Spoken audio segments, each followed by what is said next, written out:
Venustiano Carranza.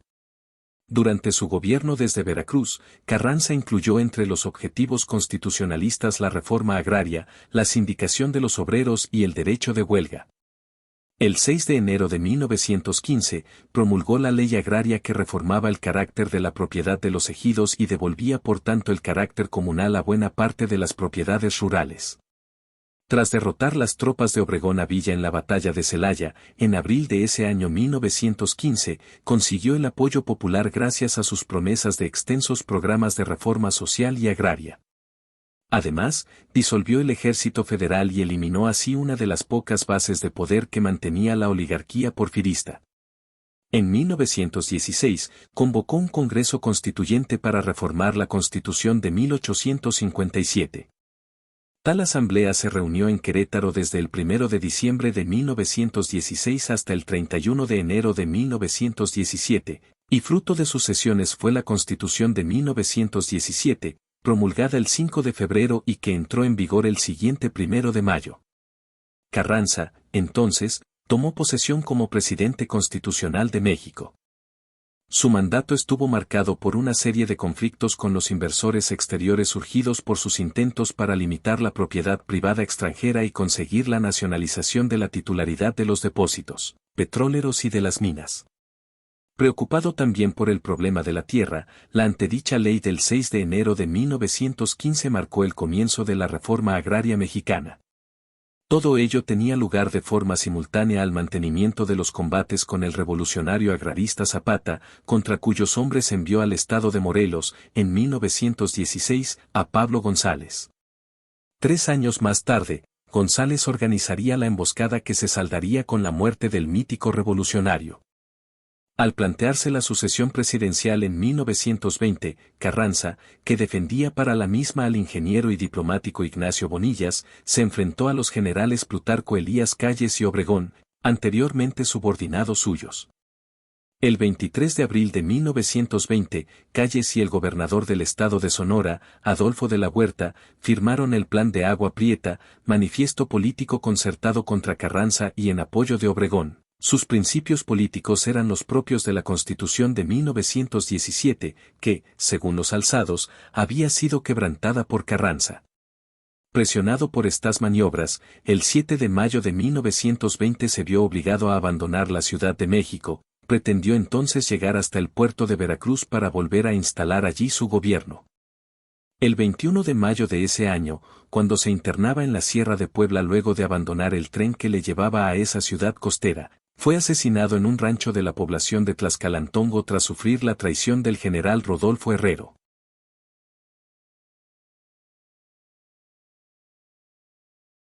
Gobierno de Álvaro Obregón. Hacia 1920, Álvaro Obregón se postuló como candidato a la presidencia de la República. El 20 de abril de ese mismo año, en Chilpancingo, Guerrero, firmó un manifiesto contra el gobierno de Carranza, Plan de Agua Prieta. Este movimiento terminó con la muerte del presidente Venustiano Carranza el 21 de mayo en una especie de complot, donde se daba un claro apoyo a Obregón.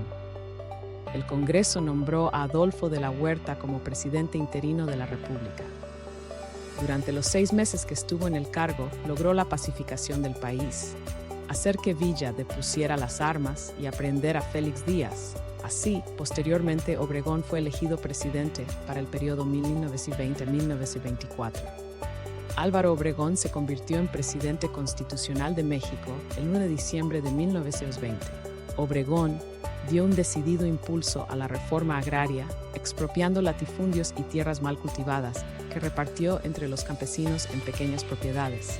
Apoyó y subvencionó las organizaciones obreras como la Confederación Regional Obrera Mexicana, CROM, y la Confederación General de Trabajadores, CGT. En el aspecto educativo, creó la Secretaría de Educación Pública con José Vasconcelos como secretario, considerado el creador de la nueva filosofía de la educación mexicana. Impulsó la educación rural, la educación secundaria, la educación técnica y la enseñanza industrial y comercial. Promovió la alfabetización de la población adulta a través de las misiones culturales y fundó varias escuelas normales para profesores. En aspectos políticos, el gobierno de Obregón firmó los tratados de Bucareli con el gobierno de Estados Unidos, los cuales garantizaban los intereses y prioridades de Estados Unidos en México, propiedades de estadounidenses radicados en México y propiedades de compañías petroleras. Dichos tratados abordaban básicamente dos aspectos. 1. El gobierno norteamericano pedía la indemnización de las expropiaciones de propiedades de estadounidenses radicados en México. 2. Se crearía una comisión mixta para revisar todas las reclamaciones de los estadounidenses que hubieran sufrido daños y perjuicios y validar aquellas que resultasen legítimas para obligar al gobierno mexicano a otorgar las indemnizaciones correspondientes. Sin embargo, los tratados de Bucareli no fueron aprobados por los congresos de ninguno de los dos países y por lo tanto los gobiernos posteriores no los reconocieron. En el ámbito cultural, se creó la red de bibliotecas públicas y se fomentó la creación de murales en espacios públicos, dando inicio al muralismo mexicano, a través del cual se rescataban los valores y la cultura indígena.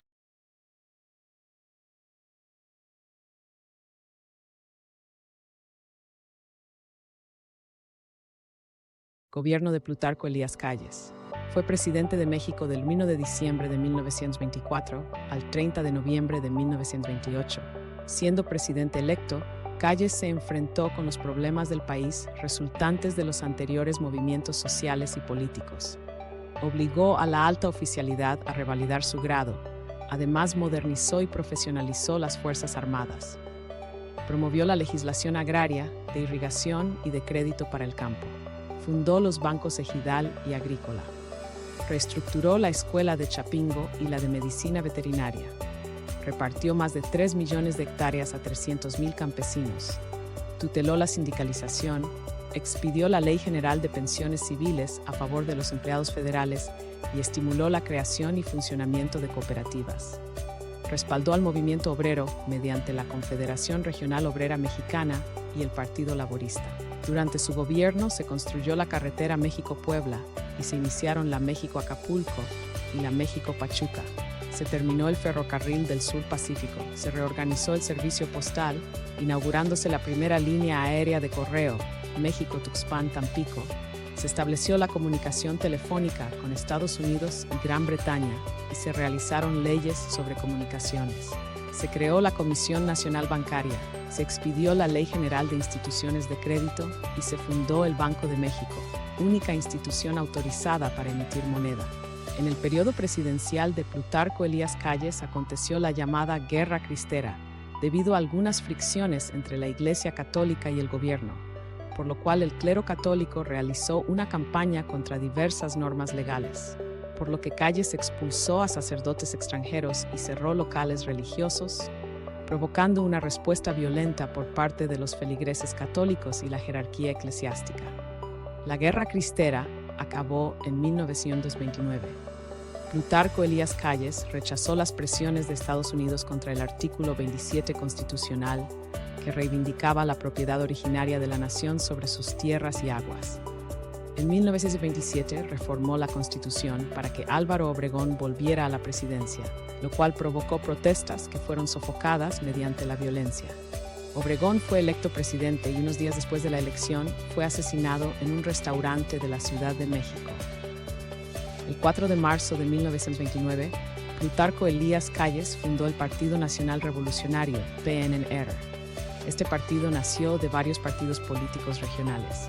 Mediante el PNR, Calles buscaba que las disputas por el poder fuera por la vía institucional y no por las armas.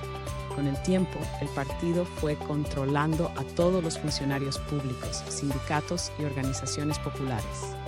Con Plutarco Elías Calles se inició la era institucional en la que él sería llamado jefe máximo de la revolución y aceptado como tal durante los periodos presidenciales de Emilio Portes Gil, Pascual Ortiz Rubio y Abelardo L. Rodríguez.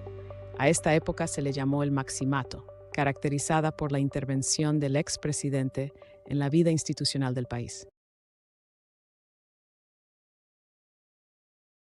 Hasta la próxima, manténganse curiosos.